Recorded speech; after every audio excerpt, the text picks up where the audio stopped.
And the other part to that is, why would men tolerate that? Why aren't men aware of this situation, or more men aware of it? Well, here lies the tragedy. 30 years ago, I was trying to talk to men and warning them and saying to them, if you do not watch out, this political ideology, this whole concept of radical feminism will spread, and you will lose your homes, your incomes, and your families and your children. And they laughed, because as far as men are concerned, they didn't take responsibility for relationships. What's going on here? Men thought this was equality, so they sat back and let it all happen, and then suddenly realised that they were being shafted. And to this day they still don't. Men who personally suffer a loss because they have become divorced from a virulent wife who's made it her business to see that he never sees his children, they get involved, usually for a short period of time, and they move on. The tragedy is that fathers' movements right the way across the world have never managed to establish themselves as a coherent, powerful source of opposition. Unlike the feminist movement, women are far better than men in networking and organising and working with each other, particularly over emotional issues. Men, I'm afraid, in the dark ages when it comes to this. The destruction of family led by feminists is like a scorched earth policy. Women won't be able to go back from feminism even if they wanted to. The concept of family has been so thoroughly wrecked, they won't know what it is. When children run amok, joining gangs, being violent, committing crime, and generally being antisocial, this strengthens government.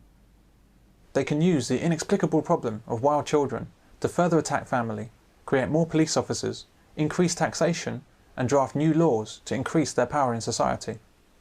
So these young lads are just, they're getting out of control, and probably not so bad round here because we live in a rural sort of area, but in the inner city parts of London and places like that, I cannot imagine what these young men are behaving like now. You've got an increasingly violent society.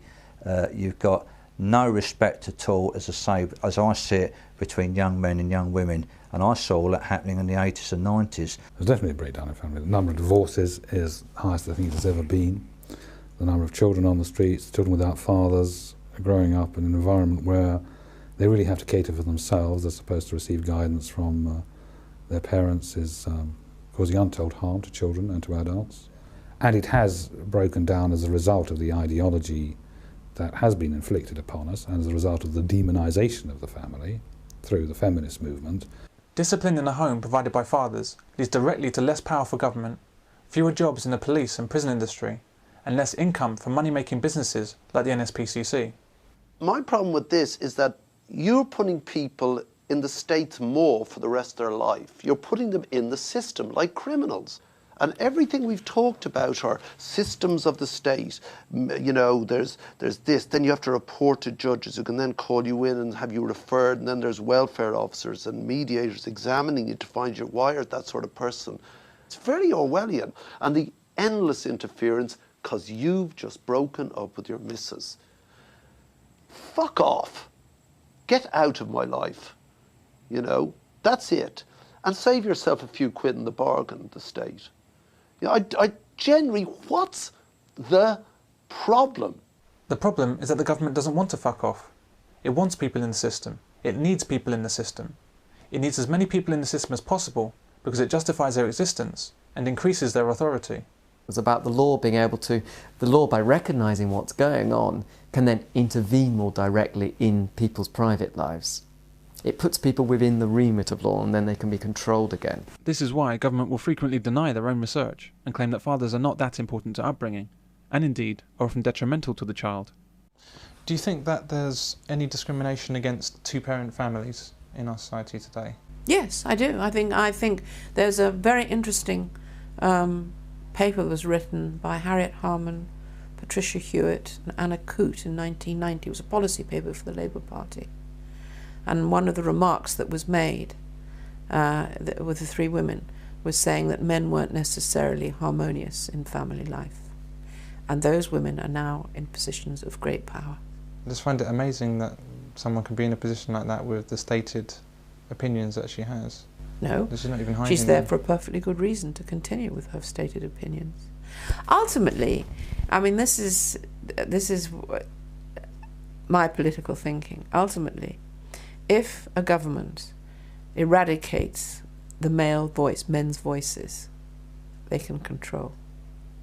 And if society is largely created around women and children, then it's a very easy society to run. Men are mavericks, men are a nuisance. One father, one mother, under one roof with its biological children. That's no longer supported. Something is going on with family life in Western society. Many men are not with mother and child. The question is, why is this happening? What artificial set of circumstances is now driving many men away from family relationships? The pressures are manifold. Men are presented as being worthless in popular media. A long time ago, I asked God to send me a decent man. I got Robert, Cedric, Daryl, and Kenneth. God's got some serious explaining to do. There are no good men. Now I read this article, and on average, there are 2 per state. The role of men in families has been systematically attacked, with fathers presented as unnecessary and even dangerous around their own wives and children. What are we gonna do? I don't know. I don't know what I'm gonna do. Oh, guys like you always say you don't know what you're gonna do until you do it. I think you know exactly what you were gonna do. You were gonna kill your wife and child. Yeah. Don't worry, Marwan. I give you my word. My wife and son will be dead by the end of this day. Men and women have been artificially put in competition with each other. Our biological programming as humans is quite simple in this respect. Women want to be with men that they can look up to, depend on, and admire. Men want to be with women who are supportive and feminine. Men do not want to compete with women. We were just sitting at a table in a bar, and some guy had his chair out too far, so it was squashing into her. And she and she completely flew off the handle. It was unwarranted. She turned around and swore at him. I said, "Can you move your blasted fucking chair?"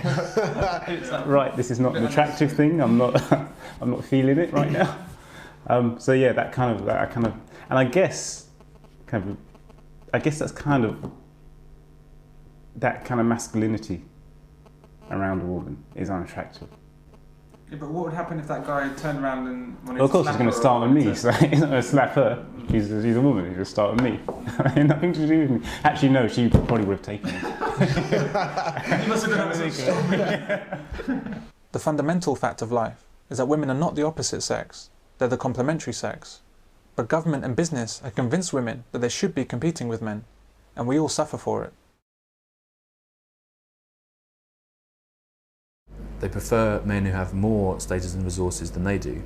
Once upon a time, this was thought that the only reason women go for men with money is because, for various reasons, women don't have money of their own, so they were forced to. But it turns out that even when women are financially independent, they're still looking for males who have more money than they do. So if you start with the basic expectation that women would like to marry up, they're looking for men with status and resources. If there's a background economic change such that it shifts the relative positions of men and women, then all of a sudden all the women that are sort of looking up for their preferred partner, there's less of them to go around. You might expect that men with less resources would prefer women with resources. But not only are those women not interested in men like that, but the men aren't interested in women like that either. As discrimination against men leads to more and more women earning more than men, being more highly qualified than men, and competing for the same jobs as men, the pool of available eligible men shrinks. Feminism has only succeeded in reducing women's options and making them unhappy in their lives. Women want to have children, but they don't want to be with the fathers. This is bad for everyone except social services.